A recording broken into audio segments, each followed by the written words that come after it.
Hello बच्चों, आप सभी का हमारे चैनल आरती एजुकेशन क्लासेस में स्वागत है। आज के वीडियो में हम आपके लिए लेकर आए हैं 8th ग्रेड अभ्यास पुस्तिका विषय सामाजिक विज्ञान कक्षा 8। तो आइए बच्चों, हम देखते हैं 8th ग्रेड अभ्यास पुस्तिका विषय सामाजिक विज्ञान, जो कि हमें मध्य प्रदेश राज्य शिक्षा केंद्र भोपाल द्वारा जारी हुई है। 8th ग्रेड अभ्यास पुस्तिका सामाजिक विज्ञान कक्षा 8 वर्ष है 2023-24, मध्य प्रदेश राज्य शिक्षा केंद्र भोपाल द्वारा जारी हुई है।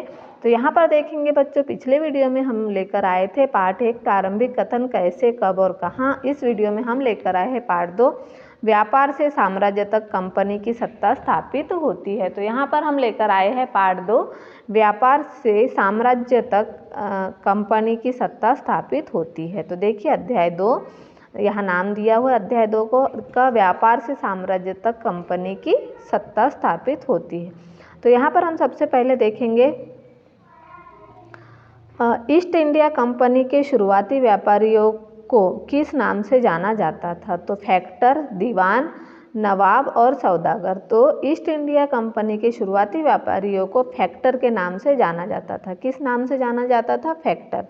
फरमान शब्द का अर्थ है शाही आदेश, शाही कोतवाल, मुक्त व्यापार, संधि पत्र। तो फरमान शब्द का अर्थ है शाही आदेश। फरमान को क्या कहेंगे हम? शाही आदेश। फिर देखिए हम आगे बढ़ते हैं। अगला आ जाएगा हमारा प्रश्न नंबर 3, जिसमें कि विकल्प दिया हुआ है। इसमें क्या कहा गया हमें? मालाबार तट, जो मालाबार तट है, मालाबार तट किन वस्तुओं के व्यापार के लिए प्रसिद्ध था? जो मालाबार तट है वह किन वस्तुओं के व्यापार के लिए प्रसिद्ध था? गेहूं, चावल, ज्वार, बाजरा, काली मिर्च, इलायची और रेशम। तो मालाबार तट काली मिर्च और इलायची के लिए प्रसिद्ध था।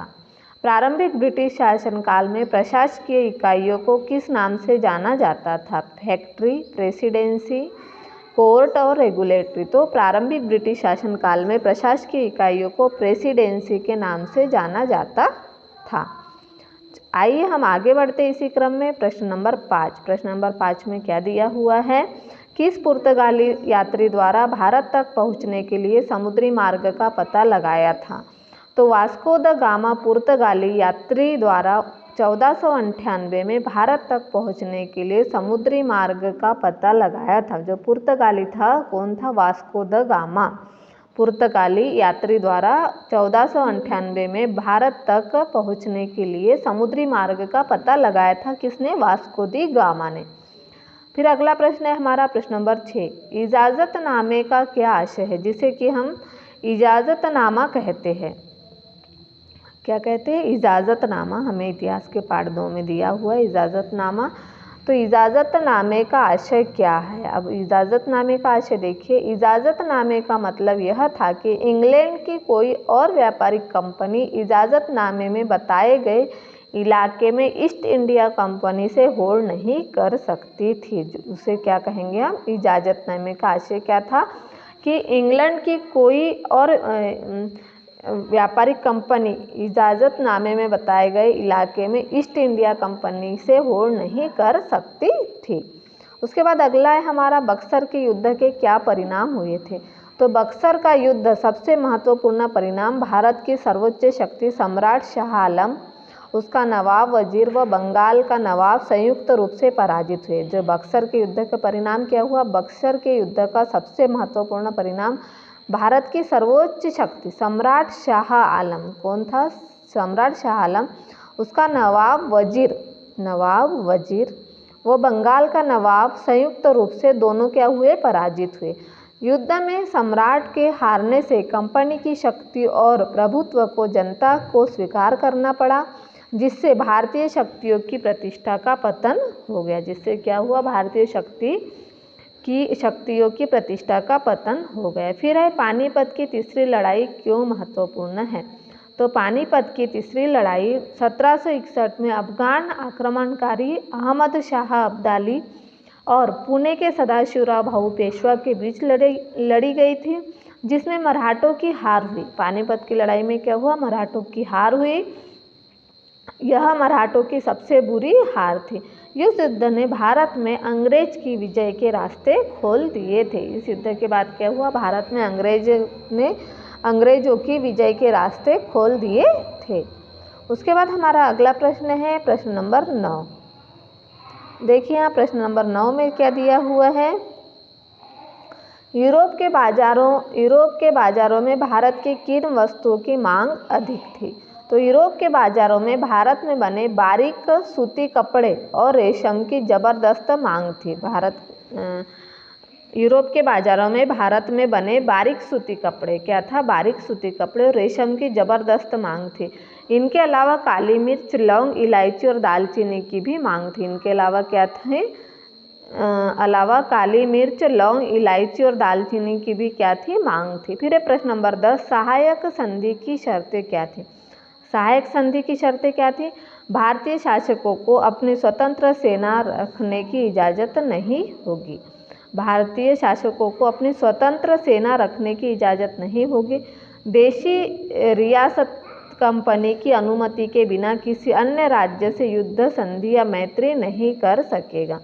देशी रियासतें अपने दरबार में एक अंग्रेज रेजिमेंट रखेंगे तथा रेजिमेंट के परामर्श के अनुसार ही रियासत का शासन प्रबंध करेगी। यह क्या थी, सहायक संधि की शर्तें थी। सहायक संधि की शर्तें कितनी थी, 3 थी। भारतीय शासकों को अपनी स्वतंत्र सेना रखने की इजाज़त नहीं होगी। देशी रियासत कंपनी की अनुमति के बिना किसी अन्य राज्य से युद्ध, संधि या मैत्री नहीं कर सकेगा। और देशी रियासतें अपने दरबार में एक अंग्रेज रेजिमेंट रखेंगे तथा रेजिडेंट के परामर्श के अनुसार ही रियासत का शासन प्रबंध करेगी। फिर अगला है प्रश्न नंबर 12। प्रश्न नंबर 12 में क्या दिया हुआ है, वॉरेन हेस्टिंग द्वारा न्याय व्यवस्था में क्या क्या सुधार किए गए। वॉरेन हेस्टिंग द्वारा न्याय व्यवस्था में क्या क्या सुधार किए गए थे। तो वॉरेन हेस्टिंग द्वारा न्याय व्यवस्था में निम्नलिखित सुधार किए गए थे। 1772 में वॉरेन हेस्टिंग द्वारा एक नई न्याय व्यवस्था स्थापित की गई। इस व्यवस्था में प्रावधान किया गया कि हर जिले में 2 अदालतें होगी, फौजदारी अदालत और दीवानी अदालत। रेगुलेटिंग एक्ट के अंतर्गत एक नए सर्वोच्च न्यायालय की स्थापना की गई। जो रेगुलेटिंग एक्ट था उसके अंतर्गत एक नए सर्वोच्च न्यायालय की स्थापना की गई। फिर अगला है हमारा, प्लासी के युद्ध के क्या कारण थे। जो प्लासी का युद्ध था उसके क्या कारण थे।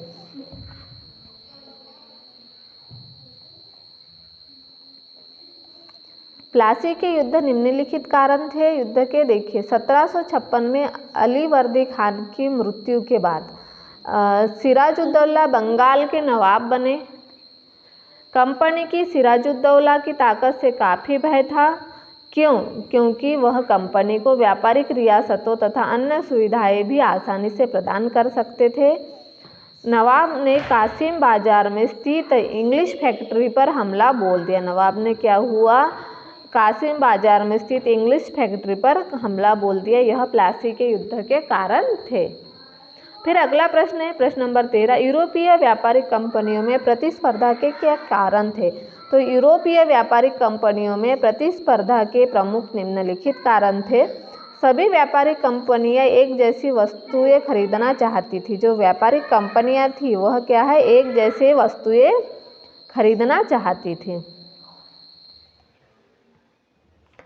और सभी व्यापारिक कंपनियां अधिक मुनाफा अर्जित करना चाहती थी।